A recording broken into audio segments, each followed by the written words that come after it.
Assalamualaikum warahmatullahi wabarakatuh. Bismillah, alhamdulillah, wa syukurillah, ala nikmatillah, la haula wa la quwata illa billah, amma ba'du. Pemirsa, ketemu kembali dengan Kelamung Putra. Salam budaya warisan Nusantara. Pemirsa dimanapun Anda berada, izinkan saya untuk melanjutkan keterangan-keterangan saya tentang keris Sultan Bomber dan sejarah perjalanannya. Pemirsa, pada episode yang lalu dijelaskan bahwa Pangeran Loreng Pasar terjebak di dalam langgar, yang mana langgar itu sudah dikunci oleh pintu goib oleh Sultan Hadiwijoyo, sehingga Pangeran Loreng Pasar tidak bisa keluar dari langgar yang sudah dipagar goib oleh Kanjeng Sultan. Tiba-tiba di dalam langgar itu tergeletak sebuah lar atau bagian dari sayap burung merak. Helai dari sayap-sayap burung merak itu menjadikan Pangeran Loreng Pasar teringat saat di Pesanggerahan Sriwedari, yaitu saat dia dikepung dan diitari oleh beberapa burung merak. Oleh sebab itu, Pangeran Loreng Pasar kemudian duduk dan bersemedi di langgar itu. Pemirsa dimanapun Anda berada, kemudian bagaimana si Dowini? Si Dowini yang terlambat pulang ke Sriwedari, kemudian kedahuluan munculnya matahari, maka diketahui oleh Kanjeng Ratu, kemudian ditarik oleh daya kekuatan yang luar biasa, sehingga seakan-akan dia tersedot oleh kekuatan yang luar biasa, sehingga jatuhlah ia di Pesanggerahan Sriwedari. Sesampai di Sriwedari, dia dimarahi oleh Kanjeng Ratu, yaitu Ratu Pantai Selatan. Pemirsa dimanapun Anda berada, kita kembali ke Pajang. Di Pajang, berita tentang terjadinya hama tikus yang menjadikan para petani di kadipaten-kadipaten, yaitu Kadipaten Songgoriti, Kadipaten Purbalini, Kadipaten Purwogilang, dan kadipaten-kadipaten di bawah kekuasaan Pajang mengalami sebuah hama yang disebut dengan hama tikus. Akhirnya Kanjeng Sultan mengumpulkan para Nayoko Projo untuk diajak bermusyawarah. Di dalam permusyawaratan itu dibahas tentang hama tikus yang merajalela. Akhirnya Kanjeng Sultan memutuskan untuk melakukan penelitian dan penyelidikan mengapa sampai terjadi hama tikus yang begitu mendadak, dan juga menugaskan kepada Temenggung Wilomarto agar segera memberikan bantuan tangan kepada dukuh-dukuh di seluruh Pajang yang terkena serangan hama tikus. Pemirsa dimanapun Anda berada, kemudian Anda saya ajak untuk ke Ponorogo. Di Ponorogo sedang terjadi pembicaraan antara Adipati Bathara Sanggabumi dengan saudara sepupunya, yaitu Panembahan Wengker. Dalam pembicaraan itu mengarah kepada satu titik, yaitu ingin mengambil menantu Temenggung Tohpati Anom yang akan dijodohkan dengan putri dari Adipati Ponorogo, yaitu Bathara Sanggabumi. Oleh sebab itu, oleh saudara sepupunya, yaitu Panembahan Wengker, diingatkan, bukankah Adipati sudah melakukan janji bahwa putri Adipati Bathara Katong akan dijodohkan dengan putra dari Adipati Lumajang. Kemudian Bathara Sanggabumi mengatakan, memang benar, tetapi kenyataannya sudah sekian lama mereka tidak ada kabar. Bahkan kami semuanya yang ada di Ponorogo menunggu kehadiran Adipati Lumajang untuk melamar putriku. Oleh sebab itu, ada indikasi bahwa Adipati Lumajang ingkar janji. Oleh sebab itu, dengan aku menjodohkan anakku dengan Temenggung Tohpati Anom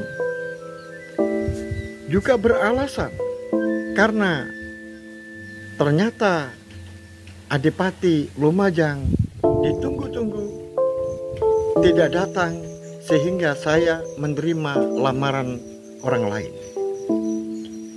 Baiklah, kalau begitu, saudara sepupuku Adipati Bathara Sanggabumi, aku menyerahkan sepenuhnya kepada Adipati dan aku selalu mendukungnya. Baiklah, terima kasih kalau begitu, saudaraku Panembahan Wengker. Pemirsa dimanapun Anda berada, rupa-rupanya Adipati dan Panembahan ini sedang menunggu kehadiran Temenggung Tohpati Anom untuk melaksanakan tugas.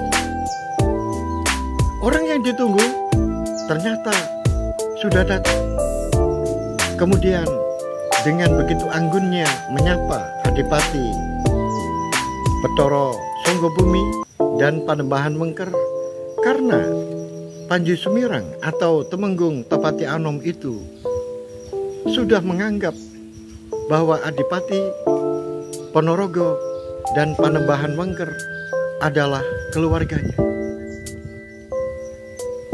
Baiklah, Ger, kamu sudah hadir. Inggih, Paman. Nun jawuh. Begini, kamu akan saya tugaskan untuk mengantarkan surat, yaitu surat ini sangat penting dan sangat rahasia. Oleh sebab itu, aku mengutus kamu karena apa yang ada di dalam surat ini sangat rahasia dan sangat penting. Oleh sebab itu, jangan jatuh ke tangan orang lain surat ini, dan kamu harus menyerahkan secara pribadi kepada Adipati Ranu Wijaya. Sendiko dawuh Kanjeng Adipati, saya akan melaksanakan tugas dengan baik. Baiklah, kalau begitu, berangkatlah sekarang. Pemirsa dimanapun Anda berada, akhirnya Panji Sumirang atau Temenggung Topati Anom ini berangkat menuju ke Kediri dengan naik kereta, dan kuda kesayangannya ditali di belakang kereta, diikut sertakan, yaitu kuda Samirono. Dan demikian juga sahabat-sahabat 3 orang yang selalu ikut kemana-mana, yaitu Anolo, Anoro, dan Andoko, menyertai keberangkatan dari Panji Sumirang atau Temenggung Topati Anom. Pemirsa dimanapun Anda berada, Anda saya ajak untuk ke Dukuh Argoyoso. Pemirsa, di Dukuh Argoyoso terjadi serangan hama tikus yang luar biasa, seperti kadipaten-kadipaten yang lain dan juga dukuh-dukuh di antara kadipaten-kadipaten bawahan dari Pajang. Oleh sebab itu, putra-putri Kanjeng Sultan Hadiwijoyo ditugaskan untuk mengunjungi tempat-tempat yang terkena musibah serangan hama tikus, dan kemudian sambil membawakan bantuan pangan agar masyarakat, para petani yang mengalami musibah tidak terlalu terbebani oleh serangan hama tikus itu. Pemirsa dimanapun Anda berada, hadirlah Putri Pembayun, putri dari Pajang, putri dari Sultan Hadiwijoyo, mengunjungi Dukuh Argoyoso. Tentu saja bagi masyarakat Argoyoso, utamanya adalah Ki Dukuh Argoyoso, sungguh sangat menggembirakan. Karena kedatangan pada waktu itu sudah sore hari. Oleh sebab itu, kehadiran Putri Pembayun diharapkan bisa menginap di Dukuh Argoyoso. Dan tawaran itu diterima dengan baik oleh Putri Pembayun, karena memang keadaan sudah tidak memungkinkan untuk kembali ke Pajang pada saat malam hari. Pemirsa dimanapun Anda berada, akhirnya Putri Pembayun yang disertai dengan 40 prajurit dan dipimpin oleh Lurah Tamtomo Bangu Putih akhirnya ikut juga menginap di Dukuh Argoyoso. Karena keadaan pada waktu itu masih sore, maka digunakanlah oleh para prajurit yang dipimpin oleh Bangu Putih itu kemudian menyebar ke pelosok di sekeliling desa atau Dukuh Argoyoso, karena merupakan misi dari Pajang untuk melakukan penelitian dan penyelidikan sebab-sebab terjadinya hama tikus yang begitu banyak dan sifatnya sangat mendadak. Oleh sebab itu, Bangu Putih bersama dengan anak buahnya menyusuri tempat-tempat di sekitar Dukuh Argoyoso, termasuk ke sawah-sawah, ke pinggir-pinggir kali, atau ke tempat-tempat lain, barangkali bisa menemukan petunjuk tentang adanya hama serangan tikus. Pemirsa dimanapun Anda berada, kemudian saat sholat Isya sudah berlangsung, kemudian rombongan dari Bangu Putih dan anak buahnya sudah berdatangan karena malam. Kemudian mereka mengambil tempat untuk istirahat, tapi belum tidur. masih selalu siap siaga karena Kanjeng Putri masih belum tidur. Kemudian Kanjeng Putri Pembayun sejak sore mengetahui bahwa ternyata ada orang sakit yang ada di dalam rumah itu, yaitu Widuri, putri dari Ki Dukuh Argoyoso. Oleh sebab itu, karena melihat keadaannya yang sangat menyedihkan, akhirnya timbul pemikiran dan niat Putri Pembayun untuk mencoba ilmunya menyembuhkan Widuri yang sudah dalam keadaan sakit. Tentu saja niat baik itu diterima dengan ucapan syukur alhamdulillah oleh Ki Dukuh Argoyoso, utamanya Nyai Dukuh Argoyoso. Pemirsa dimanapun Anda berada, akhirnya disiapkan seluruh peralatan-peralatan sebagai ubur rampai dan media di dalam permohonan kepada Yang Maha Kuasa. Ada dupa dan ada makanan-makanan tertentu yang memang disiapkan untuk ritual. Pemirsa dimanapun Anda berada, akhirnya ritual itu dilaksanakan dengan begitu khusyuk di dalam kamar yang hanya berdua antara Widuri dan Putri Pembayun. Pemirsa dimanapun Anda berada, tiba-tiba di tengah-tengah ritual yang hampir selesai, bahkan yang sakit ini sudah menunjukkan tanda-tanda perubahan yang luar biasa. Yang dulu tangannya tidak bisa digerakkan, kakinya tidak bisa digerakkan, ternyata sekarang sudah bisa bergerak. Kaki-kakinya sudah bisa bergerak, bahkan badannya sudah bisa miring ke kiri dan miring ke kanan. Tetapi kesadarannya masih belum pulih. Tiba-tiba ada orang yang nyelonong masuk di dalam kamar tanpa ketuk pintu, tanpa uluk salam, tanpa permisi, langsung nyelonong masuk ke dalam kamar itu dengan alasan tidak tahu. Oleh sebab itu, pemirsa dimanapun Anda berada, akhirnya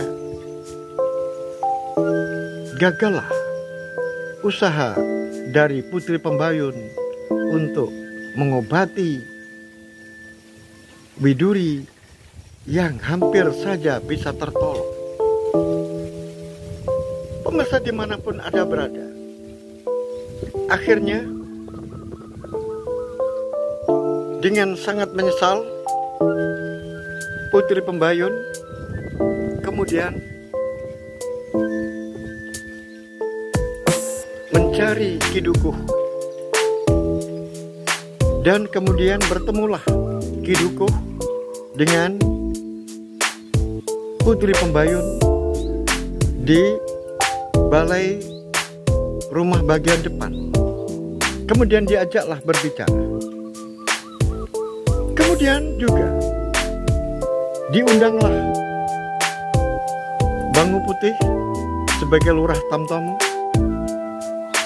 dan juga diundanglah Nyai Ageng Nyai Dukuh Argoyoso, istri dari Ki Dukuh Argoyoso, dan juga Putri juga menunjuk seseorang yang tadi masuk ke dalam kamarnya dengan tiba-tiba, yaitu Widadi. Akhirnya di dalam pertemuan itu, Putri Pembayun menyampaikan bahwa hampir-hampir saja usahanya berhasil. Tetapi tiba-tiba orang ini, Putri Pembayun, menunjuk Widadi tiba-tiba masuk ke dalam kamar tanpa permisi, sehingga mengkaburkan konsentrasi dan akhirnya menggagalkan ritual yang aku usahakan. Tapi tidak masalah, mungkin belum waktunya. Kemudian Putri juga memohon maaf kepada Ki Dukuh Argoyoso dan Nyai Dukuh Argoyoso karena usahanya mengalami kegagalan. Kemudian Putri menoleh kepada Ki Lurah Bangu Putih, menanyakan tentang usahanya di dalam melakukan penelitian dan penyelidikan yang ada di sekitar Dukuh. Tiba-tiba setelah Putri menerima laporan bahwa di pinggir hutan ada sebuah tempat yang sangat menyurigakan, karena di situ banyak kulit-kulit ular yang jumlahnya ribuan. Entah itu siapa yang melakukan. Inilah yang menyebabkan banyaknya tikus yang ada di tempat ini, karena ular-ular sudah dibunuh. Oleh sebab itu, laporan itu diterima oleh Putri Pembayun, dan ini merupakan sebuah indikasi adanya orang-orang yang sengaja membunuh ular-ular itu agar tikus-tikus tidak ada yang memangsa. Kemudian tiba-tiba Putri Pembayun bertanya kepada Ki Dukuh, "Wahai Ki Dukuh, aku dulu pernah membagikan sepasang kerbau dan alat pembajak serta satu orang untuk menjadi juru tani di setiap dukuh. Apakah orang itu masih ada?" Tiba-tiba Ki Dukuh menoleh kepada Widadi. "Wahai Putri, benar bahwa dahulu pernah Putri membagikan satu orang dan sepasang kerbau dan alat pembajak. Maka Widadi inilah orang yang Anda berikan di dukuh kami ini." Tiba-tiba Putri Pembayun langsung mengatakan, "Tangkap dia!" Betapa kagetnya semua orang yang ada di tempat itu. Ki Dukuh juga terkejut, Nyai Dukuh juga terkejut, apalagi Widadi. Langsung prajurit masuk ke dalam ruangan itu dan langsung menangkap Widadi. Kemudian Putri mulai menginterogasi Widadi. "Benarkah kamu adalah orang yang dahulu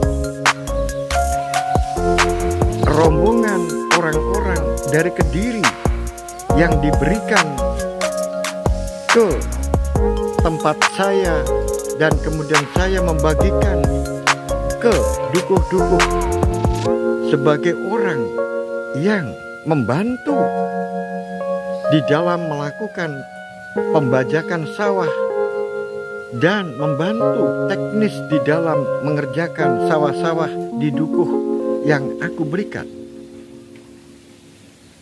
"Benar Gusti, saya adalah Widadi, orang yang berasal dari Kediri, tetapi asli saya bukan dari Kediri.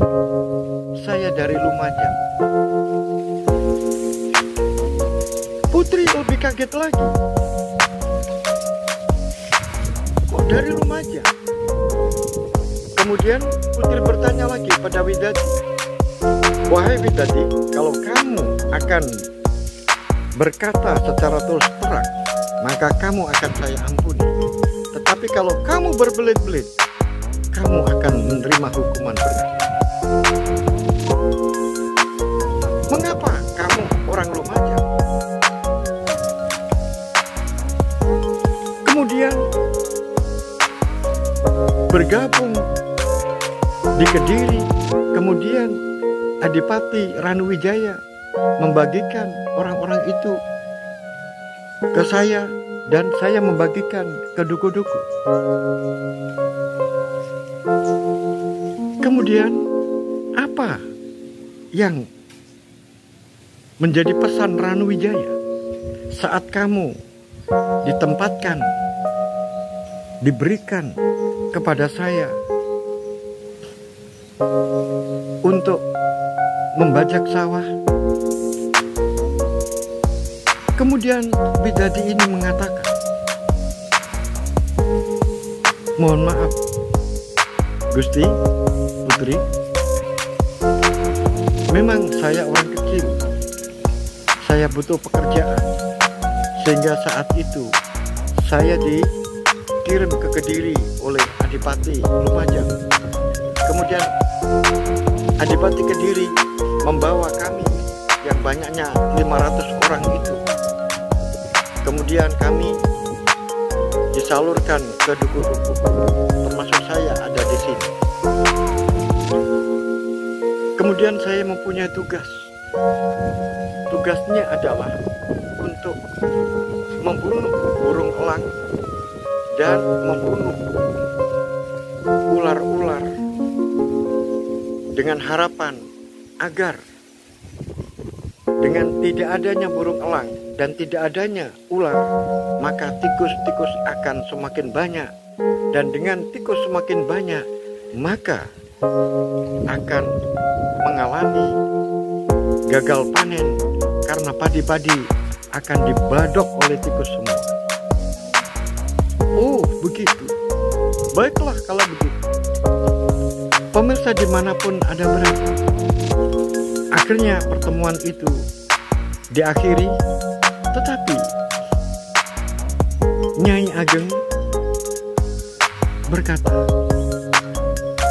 wahai Gusti Putri, aku mohon pertolongannya, kasihan anak saya.